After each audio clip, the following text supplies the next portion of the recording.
Hello and welcome. My name is Alan, and today we're doing more of a testament of hope, the speeches and writings of Dr. Martin Luther King Jr. Today we're doing a piece called I See the Promised Land. And the blurb reads, this was Dr. King's last and most apocalyptic sermon. He delivered it on the eve of his assassination at the Bishop Charles Mason Temple in Memphis, Tennessee on the 3rd of April, 1968. Mason Temple is the headquarters of the Church of God in Christ, the largest African American Pentecostal denomination in the United States. Thank you very kindly, my friends. As I listened to Ralph Abernathy in his eloquent and generous introduction and then thought about myself, I wondered who he was talking about. It's always good to have your closest friend and associate say something good about you. And Ralph is the best friend that I have in the world. I am delighted to see each of you here tonight in spite of the storm warning. You reveal that you are determined to go on anyhow. Something is happening in Memphis. Something is happening in our world. As you know, if I were standing at the beginning of time with the possibility of general and panoramic view of the whole human history up to now, and the Almighty said to me, Martin Luther King, which age would you like to live in? I would make my mental flight by Egypt, through, or rather across the Red Sea, through the wilderness onto the promised land. And in spite of its magnificence, I wouldn't stop there. I would move on to Greece. I would take my mind to Mount Olympus, and I would see Plato, Aristotle, Socrates, Euripides, and Aristophanes assembled around the Parthenon as they discussed the great and eternal issues of reality. But I wouldn't stop there. I would go on, even to the great heyday of the Roman Empire, and I would see developments around there through its various emperors and leaders. But I wouldn't stop there. I would even come up to the day of the Renaissance and get a quick picture of all that the Renaissance did for the cultural and aesthetic life of man. But I wouldn't stop there. I would even go by the way that the man for whom I'm named had his habit. And I would watch Martin Luther as he tacked his 95 theses on the door of the church in Wittenberg. But I wouldn't stop there.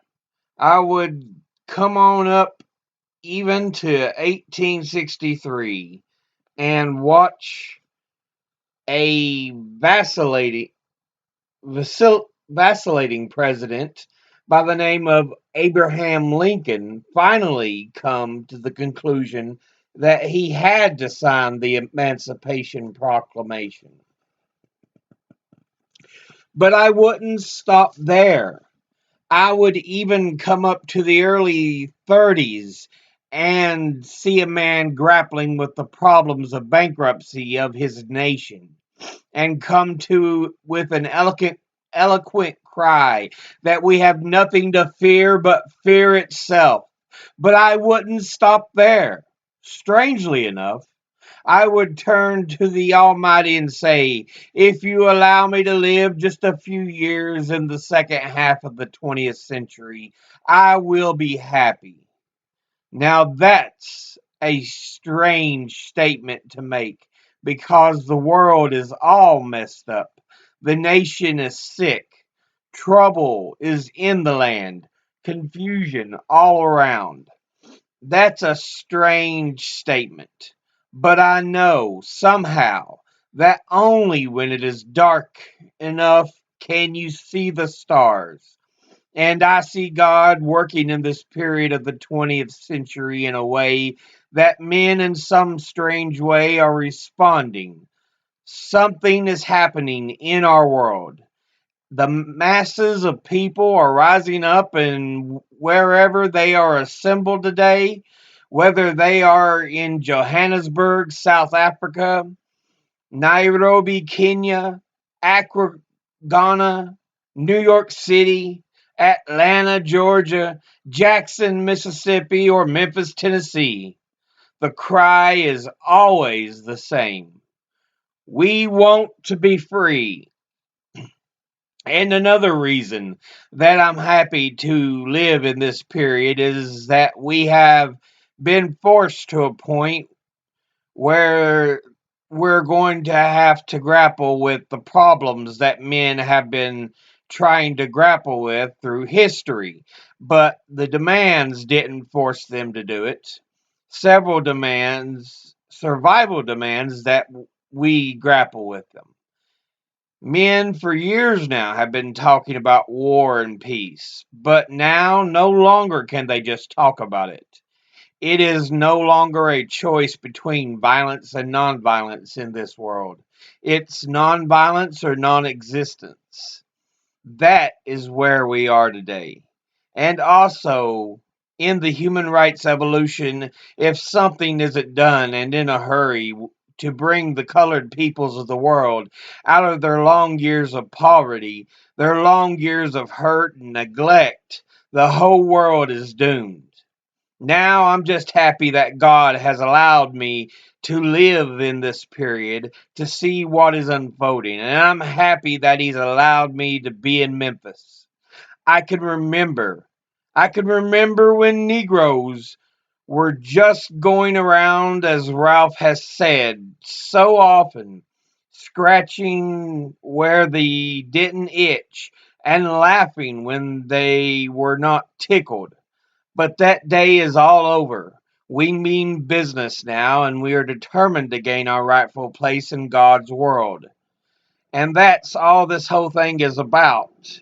We aren't engaged in any negative protest or in any negative arguments with anybody. We are saying that we are determined to be men. We are determined to be people. We are saying that we are God's children and that we don't have to live like we were forced to live. Now, what does all this mean in this great period of history? It means that we've got to stay together. We've got to stay together and maintain unity. You know, whenever Pharaoh wanted to prolong the period of slavery in Egypt, he had a favorite formula for doing it. What was that? He kept the slaves fighting among themselves. But whenever the slaves get together, something happens in Pharaoh's court, and he cannot hold the slaves in slavery. When the slaves get together, that's the beginning of getting out of slavery. Now let us maintain unity. Secondly, let us keep the issues where they are.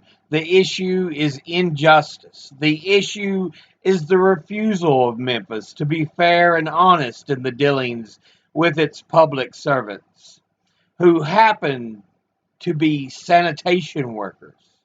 Now we've got to keep the attention on that. That's always the problem with a little violence. You know what happened the other day? The press dealt only with the window breaking. I read the articles. The very seldom got around to mentioning the fact that 1,300 sanitation workers were on strike and that Memphis is not being fair to them and that Mayor Loeb is in dire need of a doctor. They didn't get around to that. Now we're going to march again, and we've got to march again in order to put an issue where it is supposed to be and force everybody to see that there are 1,300 of God's children here suffering, sometimes going hungry, going through dark and dreary nights, wondering how this thing is going to come out. That's the issue, and we've got to say to the nation, we know it's coming out. For when people get caught up with that much, that which is right, and they are willing to sacrifice for it, there is no stopping point short of victory. We aren't going to let any mace stop us. We are masters of our nonviolent movement in disarming police forces. They don't know what to do. I've seen them so often. I remember in Birmingham, Alabama, when we were in the majestic struggle there, we would move out of the 16th Street Baptist Church day after day. By the hundreds, we would move out. And Bull Connor would tell them to send the dogs forth, and they did come. But we just went before the dogs singing, ain't gonna let nobody turn me round. Bull Connor next would say, turn the fire hoses on. And as I said to you the other night, Bull Connor didn't know history. He knew a kind of physics that somehow didn't relate to the trans physics that we knew about. And that was the fact that there was a certain kind of fire that no water could put out. And we went before the fire hoses. We had known water. If we were Baptist or some other denomination, we had been immersed. If we were Methodist and some other, we had been sprinkled. But we knew water. That couldn't stop us, and we just went out before the dogs and we would look at them, and we would go on before the water hoses and we would look at it, and we just go on singing. Over my head I see freedom in the air. And when we would be thrown in the paddy wagons, and sometimes we were stacked in there like sardines in a can, and they would throw us in, and old Bull would say, take them off, and they did. And we would just go in the paddy wagon singing, we shall overcome. And every now and then we'd get in the jail and we'd see the jailers looking through the windows, being moved by our prayers and being moved by our words and our songs. And there was a power there which Bull Connor couldn't adjust to. And we ended up transforming Bull into a steer. And we won our struggle in Birmingham. Now we got to go on to Memphis just like that. I call upon you to be with us Monday. Now about injunctions. We have an injunction and we're going to court tomorrow morning to fight this illegal, unconstitutional injunction.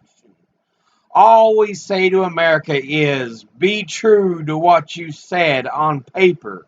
If I lived in China or even Russia or any totalitarian country, maybe I could understand the denial of certain basic First Amendment privileges because they hadn't committed themselves to that over there. But somewhere I read of the freedom of assembly. Somewhere I read of the freedom of speech. Somewhere I read of the freedom of the press. Somewhere I read that the greatest of America is the right to protest for right. And so, just as I say, we aren't going to let any injunction turn us around. We are going on. We need all of you. And you know that's beautiful to me, is to see all of these ministers of the gospel. It's a marvelous picture.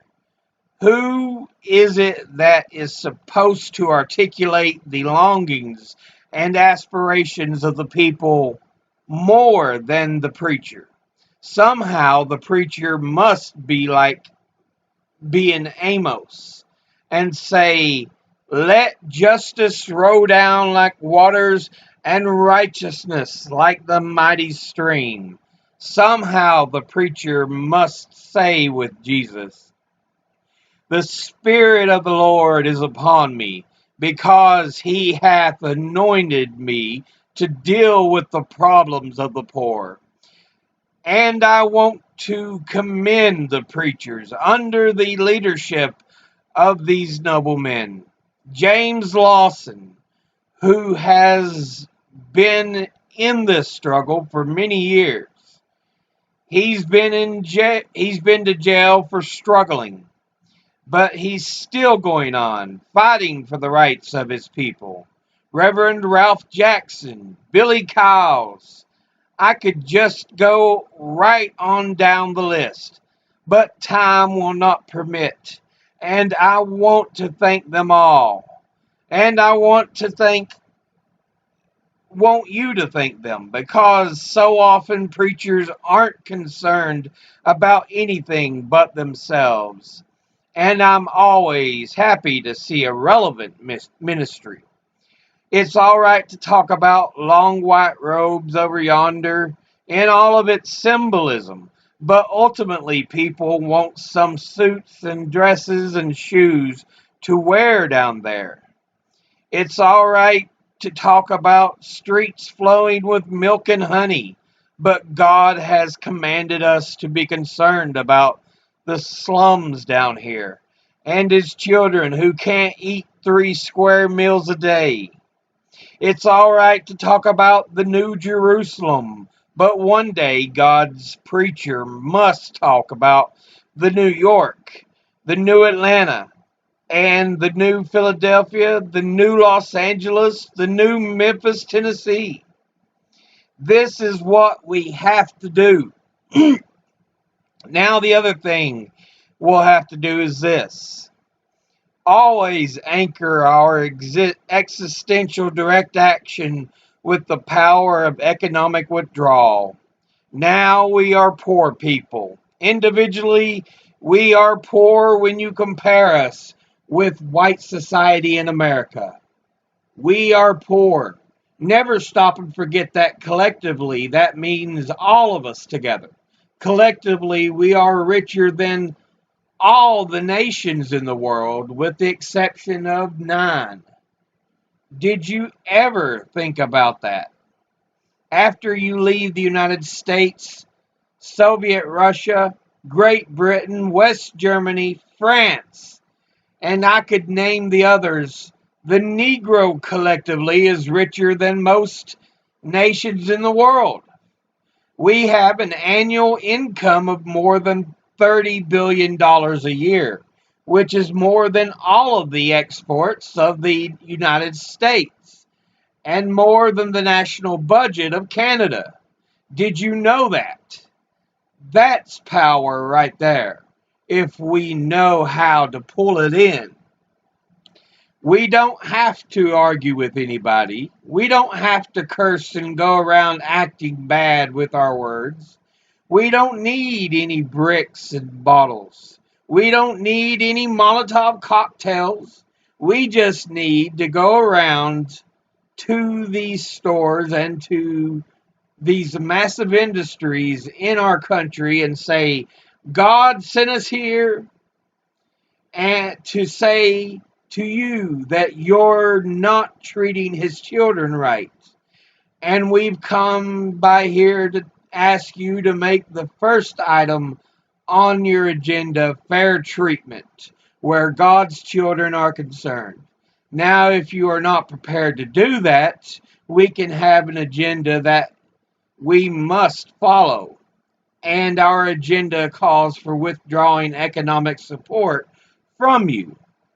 And so, as a result of this, we are asking you tonight to go out and tell your neighbors not to buy Coca-Cola in Memphis.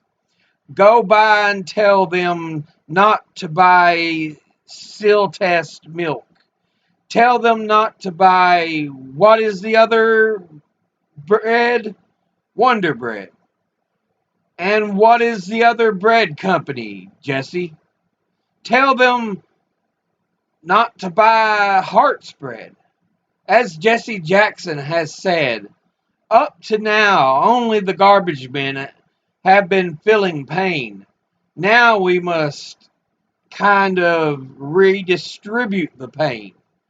We are choosing these companies because they haven't been fair in their hiring policies. And we are choosing them because they can't begin the process of saying they are going to support the needs and the rights of these men who are on strike.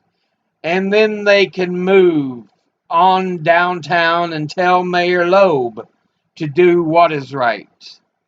But not only that, we've got to strengthen black institutions. I call upon you to take your money out of the banks downtown and deposit your money at Tri-State Bank.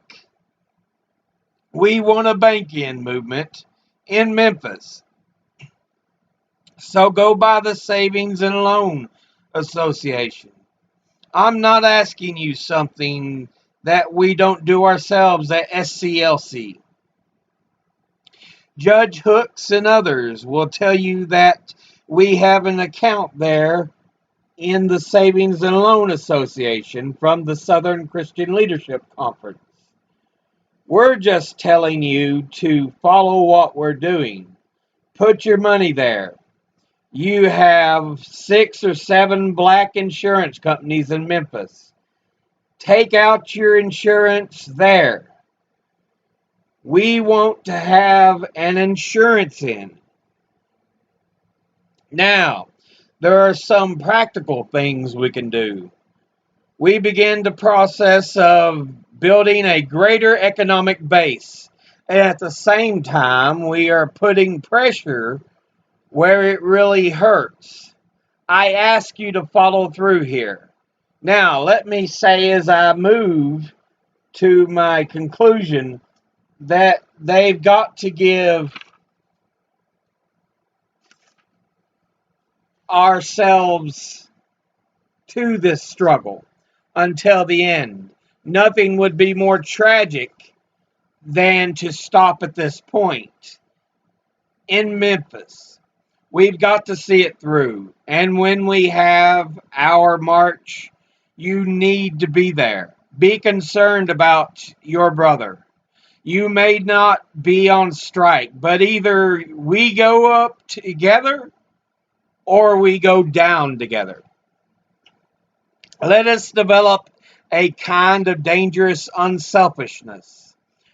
One day a man came to Jesus and he wanted to raise some questions about some vital matters in life. At points he wanted to trick Jesus and show him that he knew a little more than Jesus knew, and through this throw him off base. Now that question could have easily ended up in a philosophical and theological debate. But Jesus immediately pulled that question from midair and placed it on a dangerous curve between Jerusalem and Jericho. And he talked about a certain man who fell among thieves. You remember that a Levite and a priest passed by on the other side. They didn't stop to help him. And finally, a man of another race came by. He got down from his beast, decided not to be compassionate by proxy, but with him administered first aid and helped the man in need. Jesus ended up saying, "This was a good man. This was the great man, because he had the capacity to project the I into the thou and to be concerned about his brother."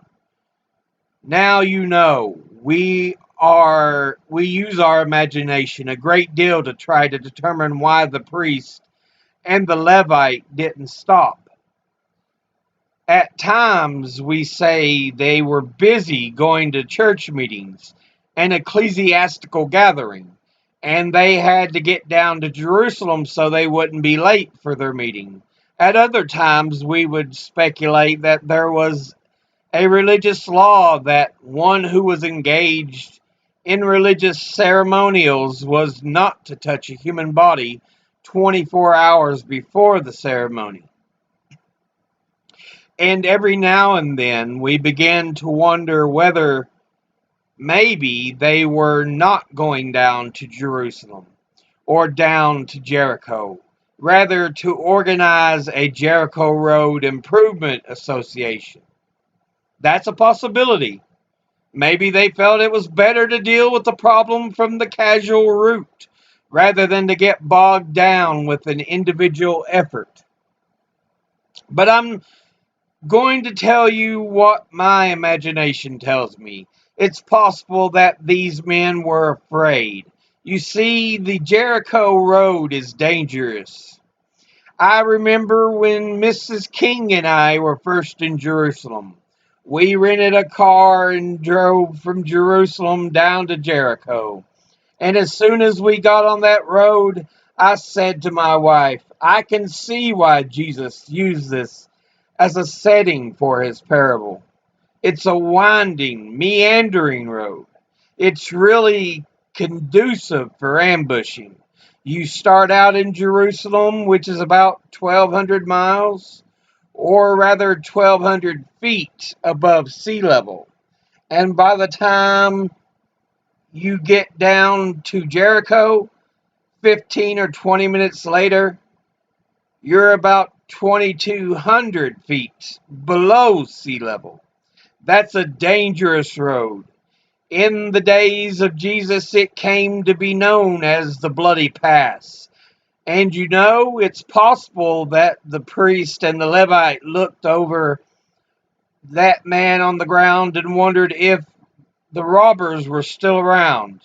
Or it's possible that they felt that the man on the ground was merely faking, and he was acting like he had been robbed and hurt in order to seize them over there, lure them there for quick and easy seizure. And so the first question that the Levite asked was, "If I stop to help this man, what will happen to me?" But then the Good Samaritan came by and he reversed the question. "If I do not stop to help this man, what will happen to him?" That's the question before you tonight. Not, "If I stop to help the sanitation workers, what will happen to all the hours that I usually spend in my office every day and every week as a pastor?" The question is not, "If I stop to help this man in need, what will happen to me?" If I do not stop to help the sanitation workers, what will happen to them? That's the question. Let us rise up tonight with a greater readiness. Let us stand with a greater determination. And let us move on in these powerful days, these days of challenge to make America what it ought to be. We have an opportunity to make America a better nation. And I want to thank God once more for allowing me to be here with you. You know, several years ago, I was in New York City autographing the first book that I had written. And while sitting there autographing books, a demented black woman came up. The only question I heard from her was, "Are you Martin Luther King?" And I was looking down writing and said, "Yes." The next minute, I felt something beating on my chest. Before I knew it, I had been stabbed by this demented woman. I was rushed to Harlem Hospital.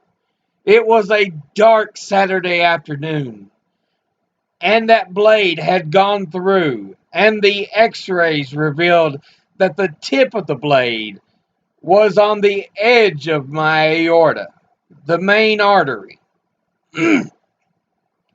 And once that's punctured, you drown in your own blood.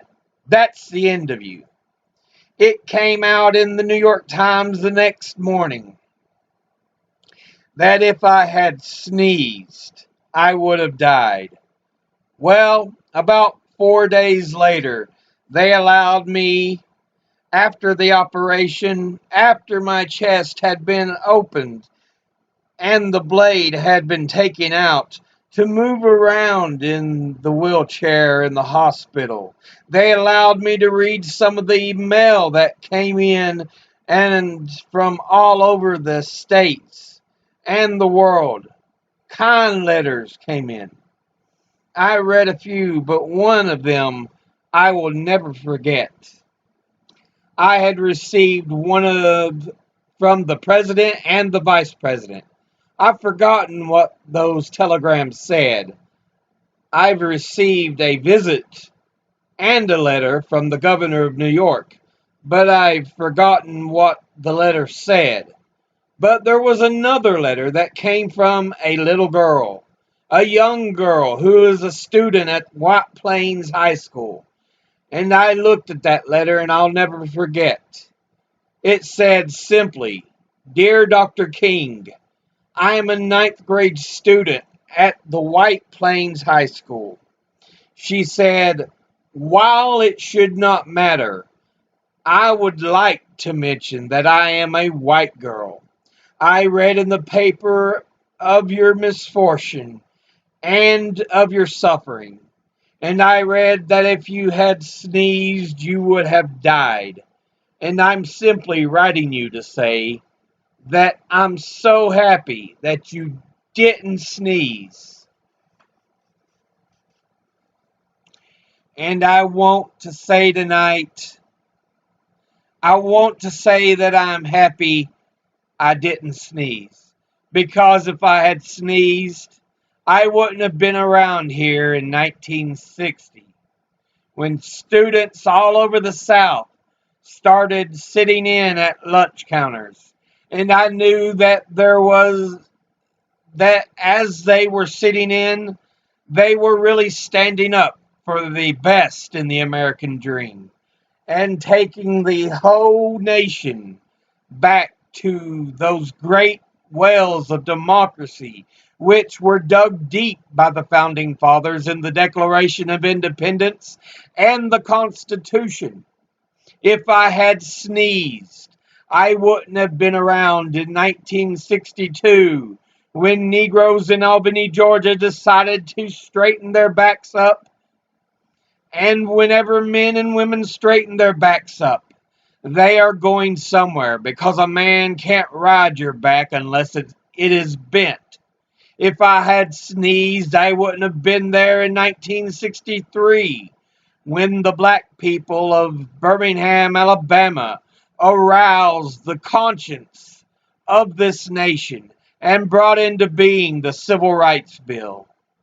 If I had sneezed, I wouldn't have had a chance later that year in August to try to tell Americans about a dream that I had had. If I had sneezed, I wouldn't have been down in Selma, Alabama to see the great movement there. If I had sneezed, I wouldn't have been in Memphis to see a community rally around those brothers and sisters who are suffering. I am happy that I didn't sneeze. And they are telling me now that it doesn't matter now. It really doesn't matter what happens now. I left Atlanta this morning, and as we got started in on the plane, there were 6 of us. The pilot said over the public address system, "We are sorry for the delay, but we have Dr. Martin Luther King on the plane." And to be sure that all the bags were checked and to be sure that nothing would be wrong with the plane, we had to check out everything carefully. And we've had the plane protected and guarded all night. And then I got into Memphis, and some began to say the threats or talk about the threats that were out. What would happen to me from some of our sick white brothers? Well, I didn't know what will happen. I don't know what will happen now. We've got some difficult days ahead, and it doesn't matter with me now because I've been taken to the mountaintop, and I don't mind. Like anybody, I would like to live a long life. Longevity has its place, but I'm not concerned about that now. I just want to do God's will, and He's allowed me go up to the mountain, and I've looked over, and I've seen the promised land. I may not get there with you, but I want you to know tonight that we as a people will get to the promised land. And I'm happy tonight. I'm not worried about anything. I'm not fearing any man. Mine eyes have seen the glory of the coming of the Lord.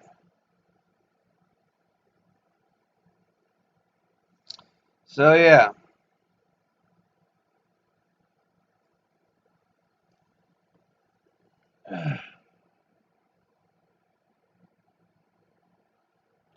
that is the end of that piece. Dr. King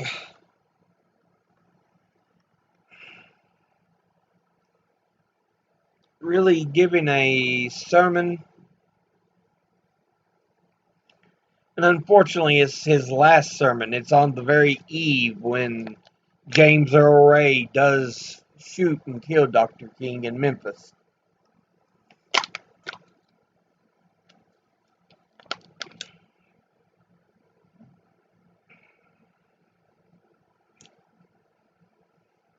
And it's sad and kind of prophetic. Dr. King talking about the threats, but he has no fear. He is not worried. He even says, "I probably won't make it there with you, but we as a people will make it there."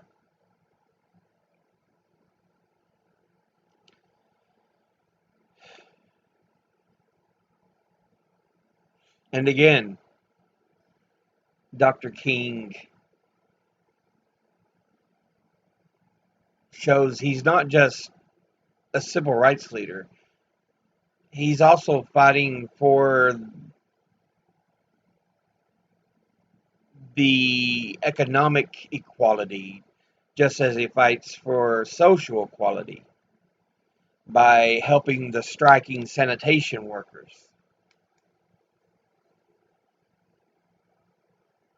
But yeah, the last speech. Uh, this ends part 2, and the next part we do with Dr. King will be part 3, starting the historical essays. So Yeah. But, as always, educate thyself, think, read, study, learn. Someone tries to tell you something you have trouble believing, ask them to cite their sources. I'll see you all in the next episode. Until then,